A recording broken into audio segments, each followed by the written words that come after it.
Welcome student. आपण बघत आहोत स्टँडर्ड 7 सेमी सब्जेक्ट इंग्लिश आणि लेसन चालला आहे 3.5 the red headed league. Part 1 mister Wilson's story. भाग पहिला श्रीयुत विल्सनची कथा. When I called upon my friend mister Sherlock Holmes, he was conversing with a visitor who was an elder man with fire red hair. म्हणजे श्रीयुत Sherlock होम्सना भेटायला मी गेलो होतो. तेथे एका पाहुण्यांशी बोलत होतो. लाल भडक केस असलेले एक गृहस्थ तिथे होते. Holmes introduce me to the visitor, mister Jabez Wilson. He was a pawn broker. Holmes asked him to repeat his story for me. He began by showing us an advertisement in a newspaper. It read as follow. म्हणजे homes यांनी पाहुण्यांशी म्हणजे श्रीयुत जाबेज विल्सनशी माझी ओळख करून दिली. ते सावकारी व्यवसायात होते. होम्सनी त्यांना आपली कहाणी मला पुनःकथन करायला सांगितली, म्हणजे पुन्हा एकदा सांगायला लावली. त्या गृहस्थाने वर्तमानपत्रातील एक जाहिरात दाखवत सांगायला सुरुवात केली. ती जाहिरात अशी होती: there is a vacancy for a member of the league and the salary is £4 a week for nominal service. Red headed men may apply in person on Monday at 11 o'clock to Duncan Ross at the office of the league 7 Fifth street. म्हणजे काय होती ती news? लाल केसावाल्या संघटनेतील सदस्यांकरता होती ती. संघामध्ये एक सभासदाची जागा रिकामी आहे आणि दर आठवड्याला अल्प कामाकरिता £4 पगार देण्यात येईल.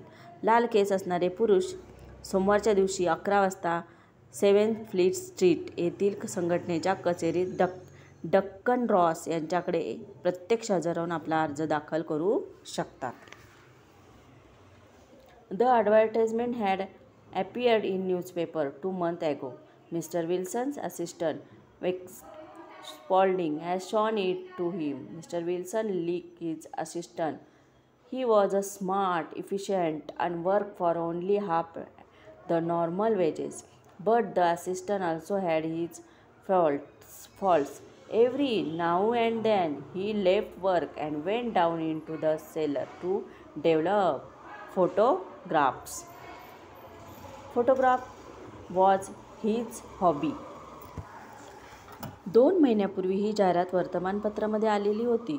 मिस्टर विल्सन यांचे मदतनीस विस्टेन स्पॉडलिंग यांनी त्यांना ती जाहिरात दाखवली होती. मिस्टर विल्सन यांना स्पॉडलिंग हा त्यांना मदतनीस आवडत असे. तो हुशार व तत्पर होताच आणि केवळ अर्ध्या पगारात काम करीत असे. परंतु त्या मदतनीसामध्ये काही दोषसुद्धा होते. दर थोड्या वेळाने तो काम सोडून तळघरात जात असे आणि फोटोच्या निगेटिव्ह धूत असे. छायाचित्रण करणे हा त्याचा छंद होता. Spaulding showed the advertisement to Mr. Wilson and explained to him that an American millionaire, Mr. Ifzal Hopkins, had found the famous red-headed luggage to help all red-headeds like himself. Spaulding urged Mr. Wilson to apply for the job, so the two of them went to the address given in the advertisement. स्पॉडलिंग याने ती जाहिरात mister विल्सनना दाखवली आणि सांगितले की श्रीयुत इझकी Hopkins नावाच्या एका American लक्षाधीश माणसाने त्याच्यासारख्या सर्व लाल केस असलेल्यांना मदत करण्यासाठी ही प्रसिद्ध लाल केसवाल्यांची संघटना स्थापन केली आहे. या नोकरीसाठी अर्ज करण्यासाठी स्पॉडलिंगने मिस्टर विल्सनना गळ घातली. त्यामुळे जाहिरातमध्ये दिलेल्या पत्त्यावर ते दोघे जाऊन पोहोचले. Field street was full of red-headed people. Mister Wilson thought that with so much competition he would not get the job. He wanted to go back, but Spaulding pushed through the crowd and took Mr. Wilson to the office. तो field mark सर्व लाल केस असलेल्या माणसांनी भरून गेला होता. एवढी स्पर्धा असल्यावर हे काम आपल्याला मिळणे शक्य नाही असे मिस्टर विल्सनना वाटले. त्यांना परत जायची इच्छा होती, परंतु त्या गर्दीत वाट काढत स्पॉडलिंग मिस्टर विल्सनना कचेरीत आत घेऊन गेला. There was nothing in the office but a couple of chairs and a table. A red-headed man sat behind the table. He was Mr.